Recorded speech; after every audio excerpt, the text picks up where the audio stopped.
ഇപ്പോൾ സത്യം പറഞ്ഞാൽ ആൻറ്റി പോയ പിന്നെയാണ് നമ്മളും ഇതായിട്ട് അറിയുന്നത് ആൻറ്റി അങ്ങനെ ഇതായിട്ട് പോയി എന്നുള്ളത്. പ്രാർത്ഥന രണ്ടുപേർക്കും തുല്യമായിട്ടുണ്ട്. പക്ഷേ അൾട്ടിമേറ്റ്ലി നമ്മൾ പറയില്ലേ, നമ്മളൊരു ആശംസ UDF തന്നെയായിരിക്കും. പ്രാർത്ഥന രണ്ടുപേർക്കും ഇതായിട്ടുണ്ട്, കുടുംബത്തിന്റെ ഇടയിൽ ആണെങ്കിലും. ശക്തമായ ത്രികോണ മത്സരമാണ് വട്ടിയൂർക്കാവിൽ നടക്കുന്നത്. ഇത്തവണ കെ മുരളീധരന് വേണ്ടി, കോൺഗ്രസ് നേതാവ് കെ മുരളീധരന് വേണ്ടി മകൻ അരുൺ നാരായണൻ തന്നെ തെരഞ്ഞെടുപ്പ് പ്രചാരണത്തിന് ഇറങ്ങുകയാണ്. കാഞ്ഞിരംകുളത്തെ മേഖലകളിലാണ് ഇന്ന് അദ്ദേഹം വോട്ട് ചോദിച്ച് ഇറങ്ങിയിരിക്കുന്നത്. എങ്ങനെയാണ് എല്ലാ തവണയും അച്ഛൻ മത്സരിക്കുമ്പോൾ പ്രചാരണത്തിന് ഇറങ്ങാറുണ്ടോ? എല്ലാ പ്രാവശ്യമില്ല. ഞാൻ 2011, 2016 ഈ 2 പ്രാവശ്യമാണ് ഇവിടെ സജീവമായിട്ട് ഇറങ്ങിയത്. പിന്നെ ഇപ്രാവശ്യം അച്ഛൻ അല്ലെങ്കിൽ ആരാണ് UDF സ്ഥാനാർത്ഥി അവർക്ക് വേണ്ടി പ്രചാരണത്തിന് ഇറങ്ങുന്നുള്ളത് ഉറപ്പായിരുന്നു. അപ്പം അച്ഛന് വേണ്ടി ഇറങ്ങാൻ പറ്റിയതിൽ വലിയ സന്തോഷം. ശക്തമായ മത്സരമാണ് ഇത്തവണ നടക്കുന്നത്, അങ്ങനെ ഒരു അറിവ് ഉണ്ട്. അപ്പം എങ്ങനെയായിരിക്കും ഈ മത്സരത്തിനൊടുവിലുള്ളൊരു ഫലം? അല്ല, എല്ലാ പ്രാവശ്യവും അച്ഛൻ അങ്ങനത്തെ ഒരു ഇലക്ഷൻ മാത്രമേ അച്ഛൻ നിൽക്കാറുള്ളൂ. അപ്പം അതൊരു എന്താ പറയുക, ശക്തമായ മത്സരം എന്താണെന്നുള്ളത് നമ്മൾ ഇതായിട്ട് നോക്കുന്നില്ല. ഇലക്ഷന് ഇതായിട്ട് നിൽക്കുക അത്രമാത്രം, റിസൾട്ട് അല്ലല്ലോ നമ്മൾ നോക്കുന്നത്. അച്ഛൻ്റെ കുടുംബത്തിലേക്ക് തിരിച്ചു വന്നു, കുടുംബം സ്വീകരിക്കും, അത്ര തന്നെ. ഒരു മകൻ എന്നുള്ള നിലയിലാണ് തെരഞ്ഞെടുപ്പ് പ്രചാരണത്തിന് ഇറങ്ങുന്നത്. അപ്പോൾ എങ്ങനെയാണ് വോട്ടർമാരോട് വോട്ട് അഭ്യർത്ഥിക്കുന്നത്? അല്ല, ഇപ്പം നമ്മൾ കണ്ടതുപോലെ ഞാൻ പറഞ്ഞില്ലേ, നമ്മളെ കുടുംബത്തോട് നമുക്ക് വോട്ട് ചോദിക്കേണ്ട കാര്യമില്ലല്ലോ. നമ്മളെ വീട്ടുകാരെടുത്ത് നമ്മളെ വീട്ടിലെ ഒരാൾക്ക് വേണ്ടി ചോദിക്കുന്നു. അപ്പോൾ അതിന് വേറെ പ്രത്യേകിച്ച് ഒരു ചോദ്യമോ അല്ലെങ്കിൽ വേറൊരു രീതിയുടെ ഒന്നും ആവശ്യമില്ലല്ലോ.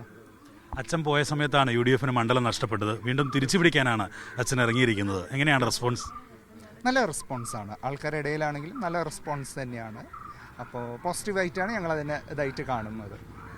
കുടുംബത്തിൽ നിന്ന് എല്ലാവരും അച്ഛനെ സപ്പോർട്ട് ചെയ്യുകയാണോ, അല്ലെങ്കിൽ ആൻറ്റി കൂടി മത്സരിക്കുന്നുണ്ടല്ലോ, പത്മജ കൂടി മറ്റൊരു പാർട്ടിയുടെ ഭാഗമായി മത്സരിക്കുകയാണ്. എങ്ങനെയാണ് കുടുംബത്തിൽ നിന്ന് രണ്ടുപേർക്കും വീതം വെച്ചുള്ള ഒരു സപ്പോർട്ട്? അല്ല, നമ്മൾ പറഞ്ഞില്ലേ, പ്രാർത്ഥന രണ്ടുപേർക്കും തുല്യമായിട്ടുണ്ട്. പക്ഷേ അൾട്ടിമേറ്റ്ലി നമ്മൾ പറയില്ലേ, നമ്മളൊരു ആശംസ UDF തന്നെയായിരിക്കും. പ്രാർത്ഥന രണ്ടുപേർക്കും ഇതായിട്ടുണ്ട്, കുടുംബത്തിൻ്റെ ഇടയിൽ ആണെങ്കിലും. കാരണം നമ്മൾ ബഹുഭൂരിപക്ഷം UDF കുടുംബമാണ്. അപ്പോൾ UDF എന്നുള്ള ടാഗ് വിട്ടിട്ട് നമുക്ക് പോകാൻ പറ്റില്ല. അപ്പോൾ ആ ഒരു ഇത് നോക്കുകയാണെങ്കിൽ അച്ഛനായിരിക്കും കൂടുതൽ ഇതായിട്ട് ഉണ്ടാവുക. പ്രാർത്ഥന രണ്ടുപേർക്കും ഉണ്ട്. ഈ വളർന്നു വന്ന ഘട്ടം മുതൽ തന്നെ രാഷ്ട്രീയ പ്രവർത്തനവും രാഷ്ട്രീയ നേതാക്കളെയൊക്കെ കണ്ട് പരിചയമുള്ള ആളാണ്. ഇപ്പോൾ അങ്ങനെ ഒരു കോൺഗ്രസ് കുടുംബത്തിൽ നിന്ന് ആൻറ്റി പുറത്തേക്ക് പോകുന്നു. പിന്നീട് എപ്പോഴെങ്കിലും സംസാരിച്ചിട്ടുണ്ടോ അങ്ങനെ ഒരു രാഷ്ട്രീയത്തെ പറ്റി? ഇല്ല, പൊതുവേ ഞങ്ങൾ വീട്ടിലെ രാഷ്ട്രീയത്തിനെ പറ്റിയിട്ട് ഒന്നും സംസാരിക്കാറില്ല. ഇപ്പോൾ സത്യം പറഞ്ഞാൽ ആൻറ്റി പോയ പിന്നെയാണ് നമ്മളും ഇതായിട്ട് അറിയുന്നത് ആൻറ്റി അങ്ങനെ ഇതായിട്ട് പോയി എന്നുള്ളത്. അല്ലാതെ കുടുംബത്തിൽ ചർച്ച ചെയ്തിട്ടോ അങ്ങനെയൊന്നുമല്ല. കാരണം നമ്മൾ രാഷ്ട്രീയം ചർച്ച ചെയ്യാറില്ല കുടുംബത്തിൽ. പോയപ്പോൾ ഒരു വിഷമമുണ്ട്, തിരിച്ചു വരുന്നതാണ് പ്രതീക്ഷ.